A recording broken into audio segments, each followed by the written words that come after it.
Olá, nós estamos com mais um episódio do Pod Ideia, aquele nosso bate-papo que a gente se conecta com as pessoas, sempre com um tema muito especial. E essa semana não é diferente. Nós estamos na Semana Nacional do Trânsito e nós estamos todos fazendo parte dele. E hoje nós temos uma convidada muito especial, a minha amiga, advogada Fabiana Querelotto. Fabiana é a presidente da Comissão de Trânsito da Subseção de Anápolis e a vice-presidente da OAB Goiás, da Comissão de Trânsito. Ela tem muito conhecimento e vai dividir hoje com a gente. Seja bem-vinda, Fabiana. Muito obrigada, Andréia. É um prazer estar aqui com você, com seus ouvintes, nessa movimentação que a gente está aí na Semana Nacional do Trânsito. E eu espero trazer para vocês bastante conteúdo e bastante conscientização, que o trânsito não pare só na Semana do Trânsito, essa conscientização, que ela aconteça por todo o ano, por toda a vida de todos. Quando a gente fala de setembro, é sempre um mês que a gente traz reflexões maiores sobre o trânsito. Mas antes da gente falar de trânsito, a gente quer conhecer um pouquinho mais sobre você, sobre a sua trajetória, sobre a sua escolha pela advocacia. O que te fez escolher o direito de trânsito? Bom, a minha trajetória, eu sou uma mulher como todas as demais. Sou mãe de coração, não tive filhos, mas tenho 3 de coração, né? Sou filha, tentei ser filha dedicada enquanto eu tive meus pais. Sou uma esposa também dedicada à salvação do meu casamento, mas gosto de ser profissional. E a minha trajetória, ela começou muito cedo. Aos 13 anos, eu já comecei a trabalhar. E a minha mãe era advogada, então ela fazia recursos, defesas de infrações de trânsito. E eu a ajudava, acho que eu advoguei antes de ser advogada, né? E a escolha pelo direito de trânsito, ela veio há mais ou menos 10 anos, quando eu fui nomeada para a área municipal e me apaixonei por toda a mística da legislação de trânsito, as questões de obedecer às leis de trânsito, das sinalizações e tudo que envolve o direito de trânsito. Desde então, eu escolhi o trânsito para ser a minha área de atuação. E a gente foi estudando um pouco da sua história, eu conheço a convivência do seu escritório também, e você tem uma trajetória muito bonita de união de grandes profissionais dentro do seu escritório de atuação nacional, e todas mulheres. Como é que foi essa escolha? Aconteceu ou foi de propósito? Foi acontecendo, né? Eu acho que uma coisa chama-se empatia. Nós fomos nos conhecendo, cada uma em situações inusitadas, e reunimos forças para atuarmos de uma forma nacional. Hoje, o viés principal, né, o carro-chefe do escritório é o direito de trânsito, mas temos outros profissionais, e isso, para mim, assim, atuar de forma nacional é uma forma e com mulheres é uma forma de incentivar outras advogadas à inclusão, a saber que, tipo, o direito de trânsito não é mais só uma questão masculina, porque o trânsito, geralmente, isso no início, né, a gente era comparado ao advogado de trânsito ao despachante. Eu sempre falo, nada contra os colegas despachantes, mas eles estão para despachar documentos. Nós estamos aqui para analisar a legislação e defender o direito do cidadão. E essa questão de termos mulheres reunidas é só mesmo uma questão mesmo de precedente para que outras mulheres também ocupem qualquer lugar que elas desejem, principalmente no direito de trânsito. Exatamente, porque lugar de mulher é onde ela quiser. Onde ela quiser. Somos capazes de estar em qualquer lugar. E essa união da advocacia com o direito de trânsito, você vê hoje mais uma questão que as pessoas buscam de forma preventiva ou elas só buscam advogado de trânsito quando já aconteceu o problema e quer resolver? Bom, essa é a temática da Semana Nacional de Trânsito, bem como de todos os eventos de conscientização. Por quê? Hoje as pessoas veem, sim, o direito de trânsito só para uma forma de salvar a situação. Mas a Semana Nacional do Trânsito, ela já traz o contrário, é uma forma de prevenção. E o direito de trânsito e essa conscientização veio mesmo para tirar o trânsito somente dos tribunais. Porque o trânsito, ele é uma escolha no trânsito, ela pode tanto salvar como eliminar uma vida. Então, trazer, né, esse conhecimento, essa conscientização, essa educação para o trânsito, tira de uma questão jurídica e passa a ser também um evento social. E essa Semana Nacional do Trânsito, ela é prevista dentro da legislação. Tamanha a necessidade que a nossa sociedade teve de realmente regulamentar essa conscientização. E nessa semana, eu sei que você teve uma atuação muito específica aqui na cidade de Anápolis, com um grande evento, uma participação maciça das pessoas. Conta pra gente um pouco mais como foi isso. Eu chego a arrepiar, sabe? Sinceramente, porque eu tomei posse recentemente, né, na Comissão de Direito de Trânsito na presidência. Eu já era membro, já vim para ajudar, a pedido do Dr. Samuel, até agradeço muito, e toda a diretoria. Quando eu tomei posse, em agosto, e em setembro já vinha, e eu já cheguei com um monte de projetos e chamei a minha comissão, que foi sempre, inclusive, minha vice-presidente está presente nesse momento, aqui assistindo a gente, mas todos se uniram. E o evento ficou maravilhoso. Nós tínhamos a expectativa de 40 pessoas inicialmente, depois pediram para que abrissem mais vagas, fomos para 60 e no momento tivemos 100 pessoas, nós lacramos. Mas também trouxemos tanta coisa bacana, trouxemos o Dr. Rony Evaldo falando de segurança viária, né, de engenharia de trânsito, trouxemos o presidente da CMTT, o senhor Igor Lino, que falou também da importância do planejamento viário para a segurança do trânsito em qualquer cidade. Trouxemos psicóloga para falar sobre os resquícios que ficam numa questão de sinistro de trânsito, que é o verdadeiro nome do acidente, bem como a importância da conscientização das crianças, das pessoas em casa, porque o trânsito começa na hora que você tira seu carro da garagem para levar seu filho para a escola. Tivemos também a participação, que assim fechou com tudo, não menos importante, de uma mãe de vítima de trânsito, que fez todo mundo chorar. E tudo aquilo que os outros profissionais super especialistas falaram sobre a questão da conscientização só veio para assim, sedimentar mesmo o quanto é importante a educação para o trânsito, para evitar. Ela ainda falava, meu Emanuel já se foi, hoje eu trabalho para que os Emanuéis de vocês possam ficar em casa em segurança. Foi muito bacana, muito bacana. Só quem já perdeu alguém, vítima de acidente de trânsito, sabe o quanto essa segurança é importante. E, visto isso, você acha que é importante a gente ter uma educação de trânsito nas escolas? Suma importância. Eu sou a favor da educação para o trânsito.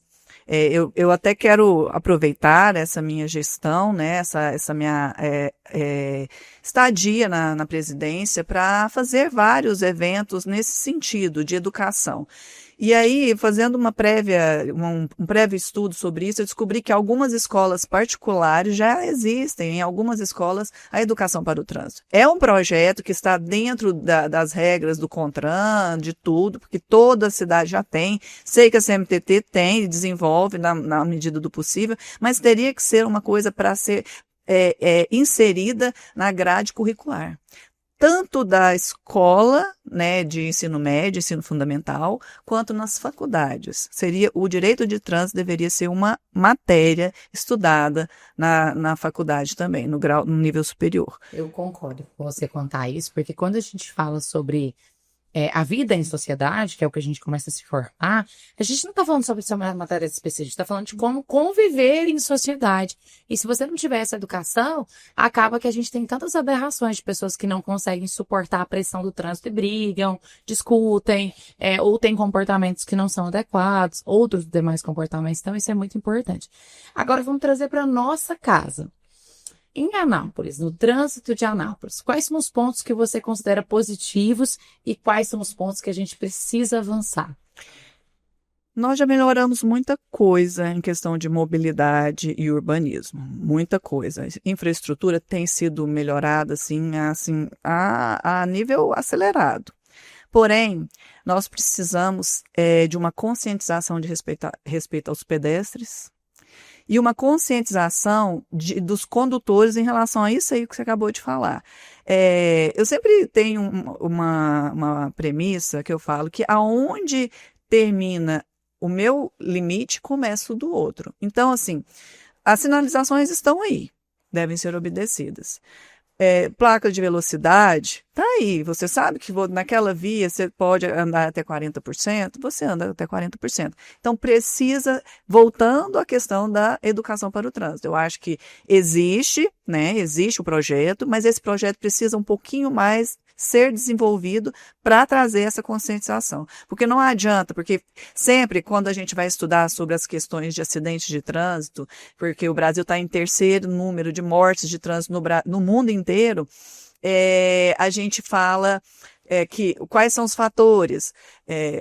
Infraestrutura, educação para o trânsito e a questão da idade das pessoas. Então, assim, infraestrutura, nós estamos falando de Anápolis, nós não estamos falando das rodovias, nós estamos falando em termos federais, estamos falando de Anápolis.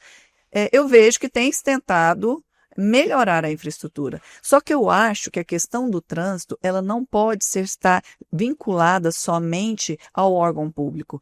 Tem que estar vinculada também ao pensamento individual do condutor, porque o trânsito, ele é da coletividade. Então, eu acho que é bem aí que precisa melhorar também. Conscientização.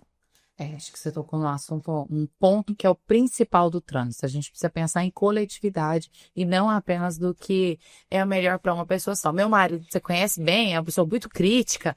Ele fala que um dos piores problemas de Anápolis é que aqui as pessoas não têm o hábito de dar a seta.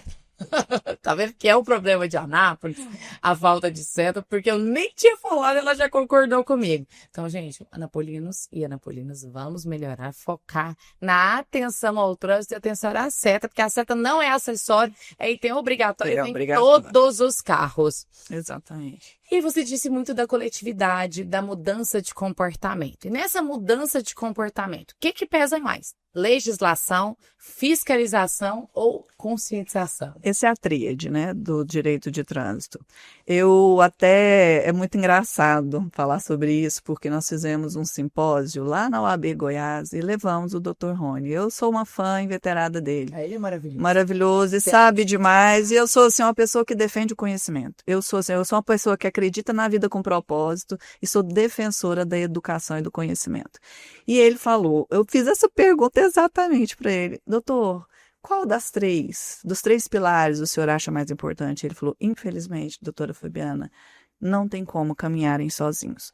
Mas eu, Fabiana, desculpa, doutor Rony, acho que o pilar da educação seria o principal. Porque quando você conscientiza o outro que ele precisa ter educação, porque eu acho assim, nós vivemos a questão da geração Z, né? Então, assim, hoje se coloca muito na cabeça que a gente pode fazer o que a gente quer, faça o que tiver vontade, e não é bem assim. Isso fazer o que você quer, o que você tiver vontade, tem que estar dentro de um contexto. Então, eu acho que a educação é o pilar mais importante para trazer essa conscientização para o motorista, até mesmo para o pedestre. Quando nós estamos falando de trânsito, nós estamos falando só do motorista, nós estamos falando do ciclista, nós estamos falando do motociclista, nós estamos falando dos animais, nós estamos falando do pedestre também, porque atrás de um volante tem um ser humano. À frente, muitas vezes também. E até nós levamos, né, nesse último evento, a vereadora Celiane, que a senhora mandou para a gente lá, e a gente, assim, foi louvável ela trazer uma nova vertente, porque também os animais fazem parte do trânsito. Então, tem um grande índice de morte de animais na faixa de pedestre, e junto com os seus donos, nem posso falar proprietários, né, porque é uma questão intimista. Então, assim, eu acho que a tríade precisa caminhar junto. Não tem como distinguir uma da outra ou desmiuçar uma da outra. Porém, acho que a educação é o cerne de todas as coisas do mundo. É interessante isso que você trouxe sobre os animais. Realmente, a vereadora Celiane da SOS defende essa pauta aqui na Câmara Municipal. Tem trabalhos muito expressivos nessa questão. Temos também a vereadora Thaís Souza, que também defende essa bandeira. E quando a gente fala de direito de trânsito, a gente fala sobre multas. A gente pensa em multas. Exato. E você disse agora muito importante que a conscientização devia ser o grande pilar, devia ser o que sustenta tudo isso. Nós temos um Código Brasileiro de Trânsito, 25 anos, é isso mesmo? 28, fazendo 28 anos. Exatamente hoje, que coincidência. Essa semana, né? Na terça-feira ele completou 28 anos. E aí, você acha que ele está maduro? Nós temos um código de trânsito que atende às nossas necessidades, ele já está aí, né, um jovem, mas não tão jovem assim. Nesse experimento, você que vivencia o Código de Trânsito Brasileiro todos os dias, sendo especialista nessa área, como você enxerga o nosso Código Brasileiro de Trânsito? André, eu vou te falar uma coisa muito sincera. Ele, como a Constituição Federal, ele não é um dispositivo incompleto. Até tem sanções muito, assim, arraigadas, né, muito severas para alguns condutores.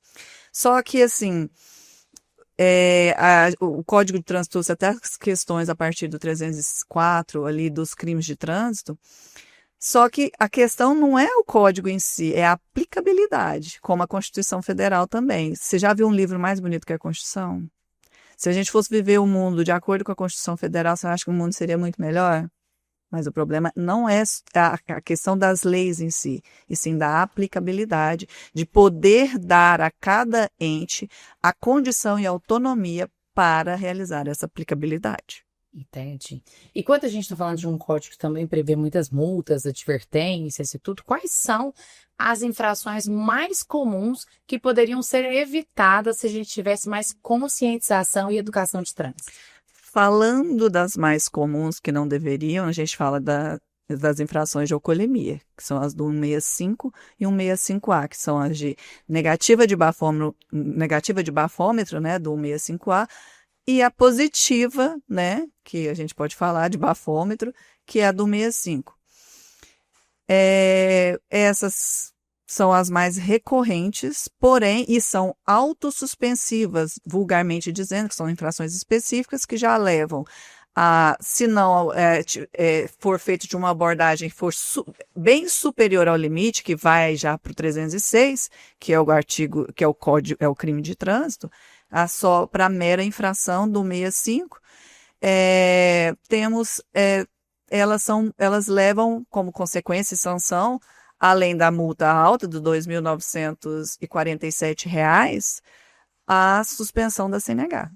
E esse é um instituto, que é a suspensão da CNH, que tem ocorrido muito, né? Não só as multas de alcoolemia, bem como as infrações de uso do celular ao volante, que também é uma recorrência muito grande, só que essa não leva a suspensão, mas é uma multa gravíssima que, somada a demais, atingindo a pontuação, também leva um processo de suspensão. As infrações de dirigir em alta velocidade acima dos 50% da via é muito recorrente, tem gente que comete até sem ver e fala, não sabia que dirigir acima de 50% ensejaria num processo de suspensão de CNH, e enseja, inclusive, é o que a gente mais faz no escritório ultimamente, porque a Goinfra agora resolveu sim autuar, porque a partir de 2024, todos os órgãos autuadores de multas específicas já podem instaurar processo de suspensão de CNH. E a Goinfra está fazendo o serviço dela. Então, assim, são essas. Tem outra que é recorrente, que é a do 175, que é dirigir, acelerar com barulho de pneus. Parece que... Vou até ler aqui para eles, só um minutinho. Deixa eu ler o artigo com precisão. Utilizar-se de veículo para demonstrar ou exibir manobra perigosa. É uma infração autossuspensiva. Quer um exemplo da pessoa cometer sem saber? Nas rotatórias. Por exemplo, está parado esperando o fluxo.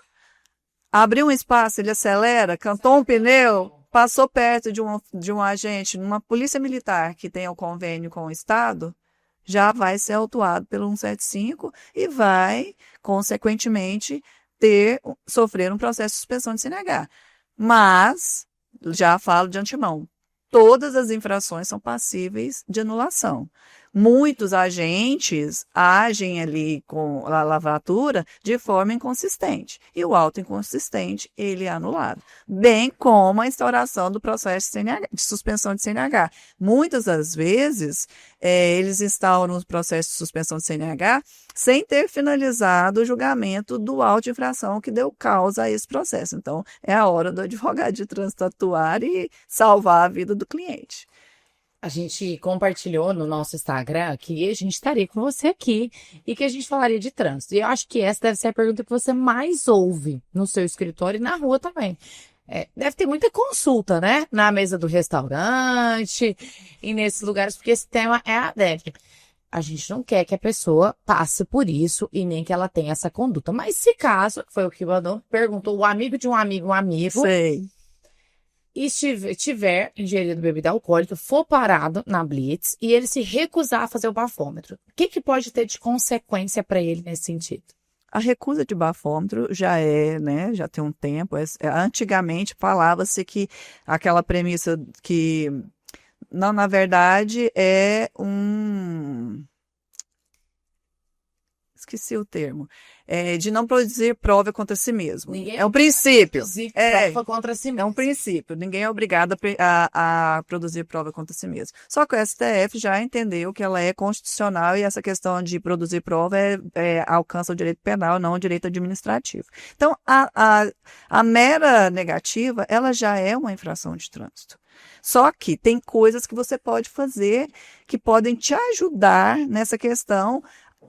Ajudar, mas não se te garantem. Por exemplo, se você se negou e não tem nenhum sinal de embriaguez, porque se você tiver algum sinal de embriaguez, a autoridade vai verificar e vai lavrar um termo de constatação. E esse termo de constatação, se contiver 2 ou mais indícios, já está ali qualificada a embriaguez. Aí ele já lavra no 65, não no 65A. Mas se não houver e você se negar, você pode fotografar ou filmar toda a abordagem, pedir o teste em branco do aparelho etilômetro e sair daquele momento ali, se for um horário que ainda estiver algum laboratório aberto, fazer um exame de sangue e usar isso numa prova, numa ação judicial. Mas, administrativamente, você será autuado pela negativa de bafômetro. É uma infração. Eles falaram também sobre esses indícios de prova. Por exemplo, se tiver uma garrafa de bebida alcoólica dentro do carro, seria um indício? Não necessariamente. Só se essa garrafa estiver unida aos olho vermelho, a fala arrastada, a conversa, o caminhar meio deslocado. Só a garrafa, não. Você disse aí de várias infrações de trânsito que são passíveis de anulação, que acontecem muito no escritório. Vamos fazer aqui para o pessoal um top 3 das infrações mais polêmicas. As mais polêmicas são essas.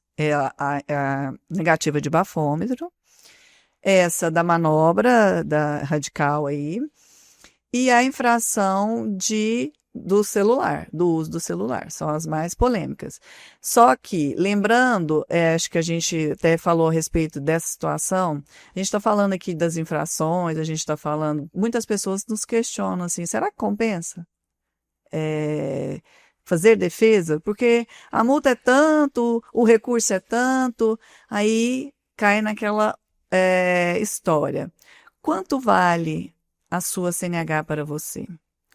Quanto vale o seu direito de ir e vir? Porque no escritório eu advogo muito para motoristas profissionais. O motorista profissional ele precisa da CNH para sustentar a família. Eu advoguei, até contei num outro podcast que eu fiz, que foi assim, me perguntaram qual foi o caso mais emblemático que eu atuei. Foi logo no começo, quando uma cliente me procurou, porque quando foi renovar a sua definitiva, a CNH dela estava bloqueada por uma infração adquirida lá na PPD. Então, assim, ou seja, o Estado perdeu o direito dele de punir, mas a gente foi. Aí eu virei para ela e falei assim, quanto vale essa CNH para você?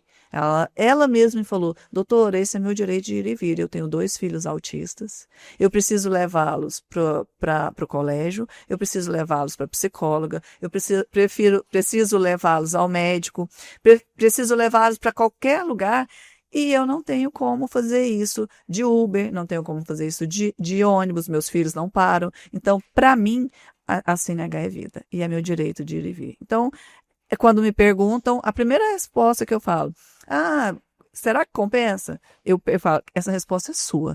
Quanto vale o seu direito de ir e vir? para você.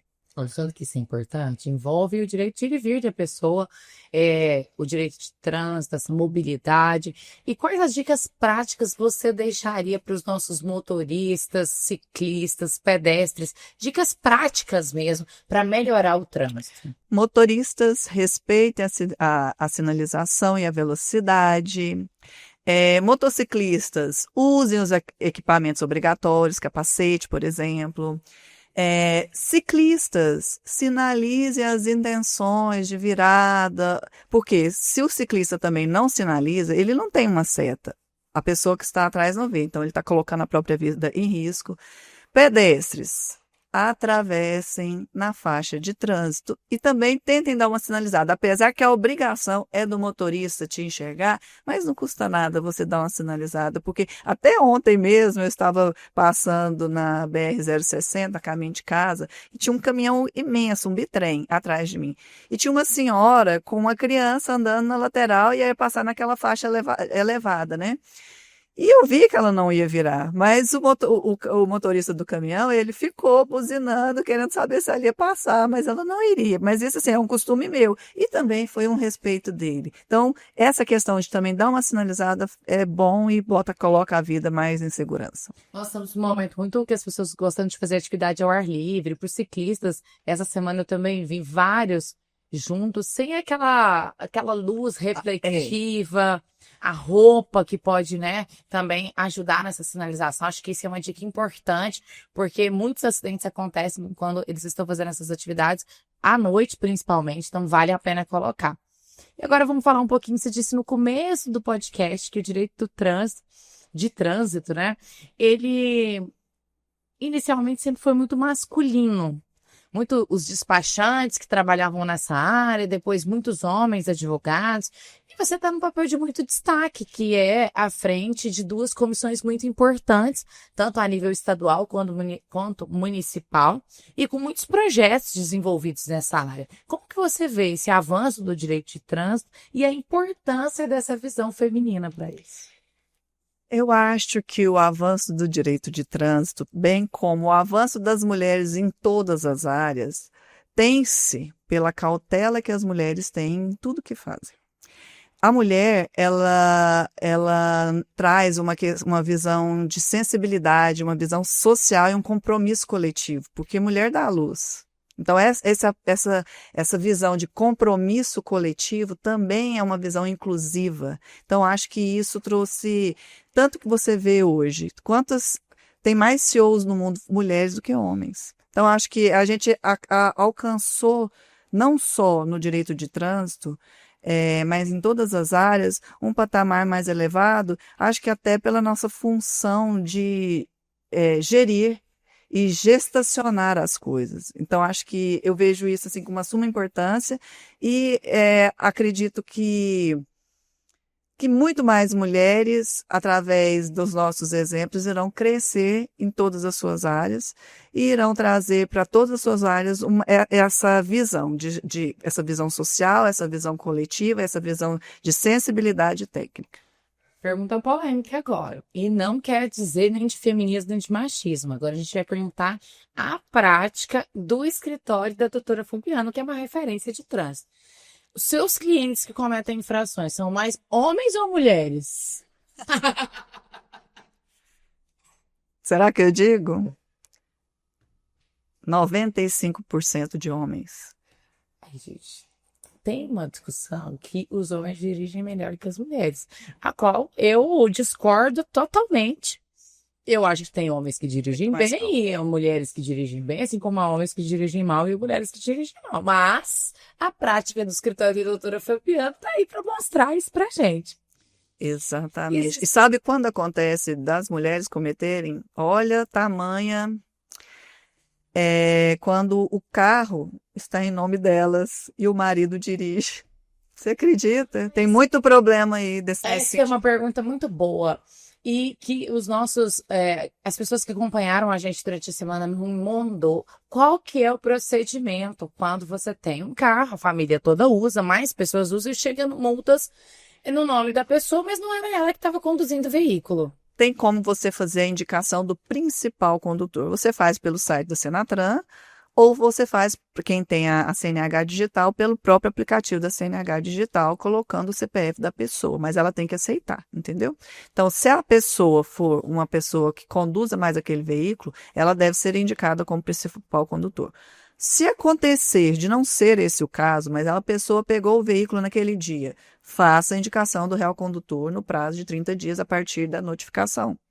Se não conseguir de forma alguma, no caso de não ser, aí tem como a gente resolver na via judicial. Já tem entendimento pacificado sobre isso. Então, pessoal, não precisa ficar sofrendo receber uma multa. Na hora que você que está dirigindo, tem meios legais para você procurar um advogado para se orientar a respeito desse caso. E falando em advogados, com certeza você é uma referência para novos advogados. Tanto que estudantes que participaram do seu evento, do evento da OAB, da subseção de Anápolis, no sábado, tanto jovens advogados que estão na comissão de advogados. E o direito de trânsito, vale a pena? Qual o conselho que você daria para quem quer advogar nessa área? Vale muito a pena. Mas o conselho que eu dou, não só para o advogado que quer atuar no direito de trânsito, estudem muito. Meu diferencial não foi estar aqui ou ali. Meu diferencial foi saber o que eu estava fazendo. Quando eu comecei, eu fazia os pequenos recursos, eu nem tinha feito a faculdade. Fiz a faculdade, aprendi, porque o direito de trânsito também engloba o direito administrativo, o direito civil, o direito criminal. Mas quando eu me vi nas questões de fiscalização, sinalização, resoluções, eu fui estudar. Tanto que eu fiz 2 pós-graduações. Então, dedique-se, estudem muito, porque o direito de trânsito é um leque que traz retorno e também é uma chance da gente colocar em prática a função social da advocacia, quando você está ali trazendo seu cliente, né, para você atuar para ele, reivindicar o direito dele, você também tem a chance de virar para ele e falar assim: meu filho, presta atenção, eu vou te ajudar, porque a gente vai achar uma lacuna na autuação da administração pública, mas tente não cometer. É uma chance que você tem também de conscientizar o seu cliente para ele não cometer mais infrações. Eu até contei isso lá no evento, que eu tenho um cliente, e é verdadeiro, que ele passou por um processo de suspensão de CNH e eu dei-lhe uma chapuletada, desculpa a expressão.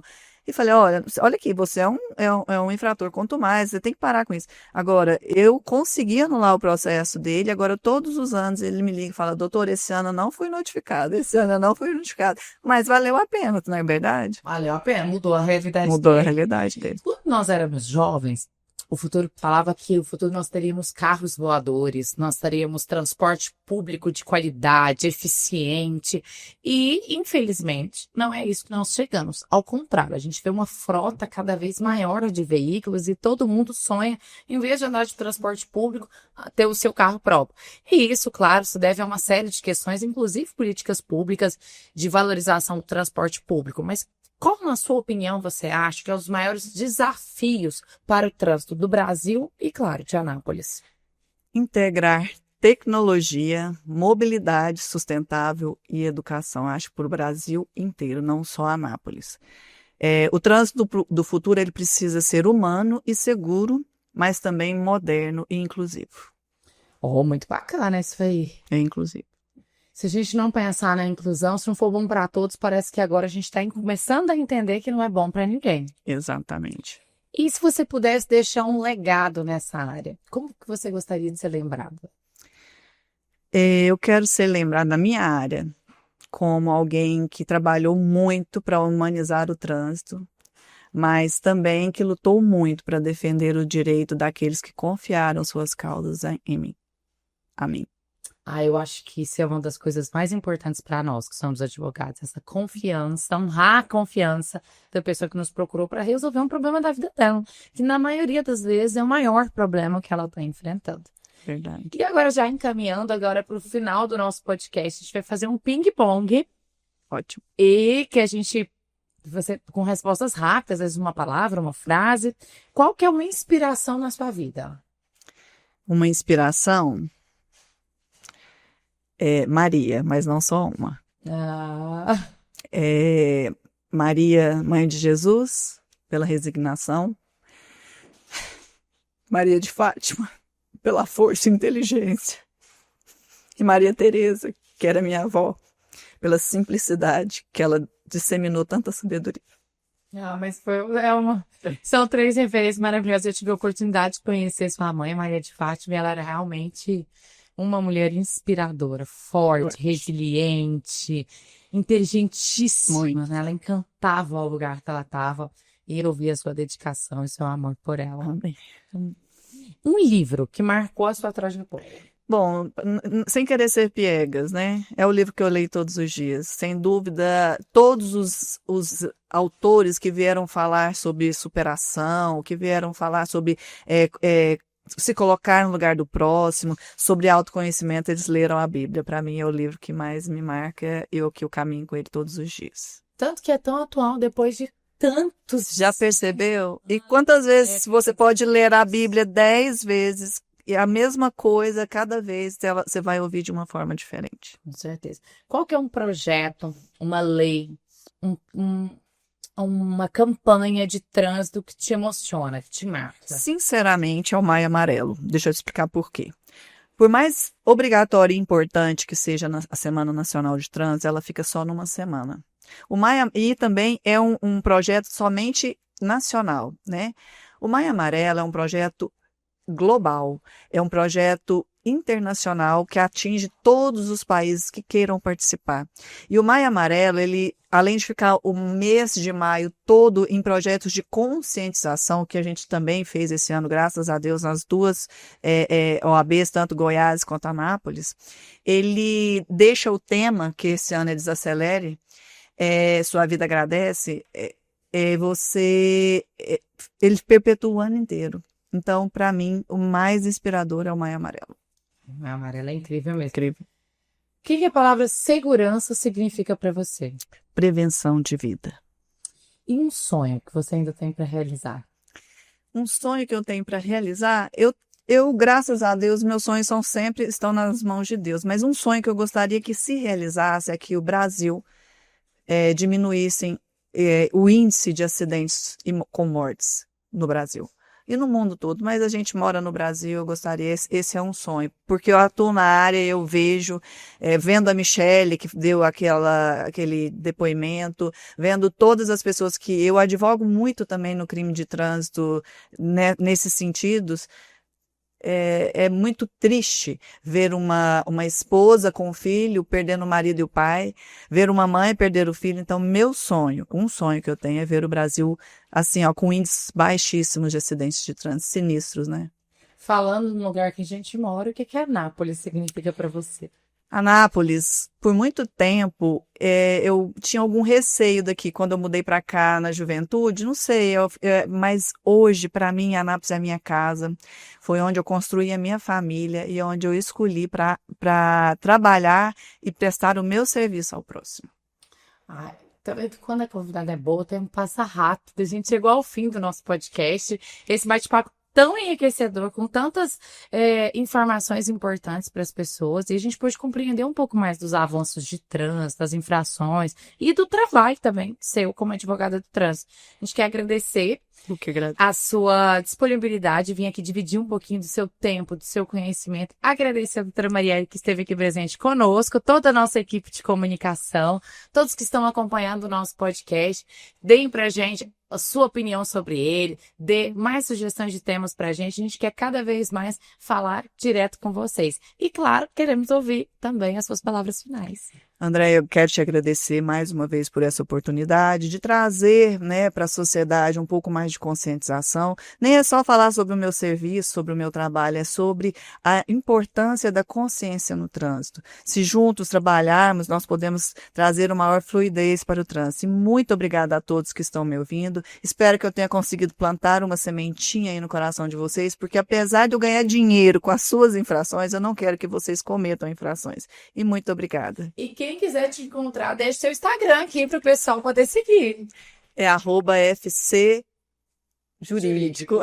Eu já sei que eu sigo e pego todas as dicas, gente. Exatamente, @FC Jurídico. Está lá à disposição de vocês. Pessoal, muito obrigada. Até o próximo Pode Ideia. É sempre uma alegria estar aqui ao lado de vocês.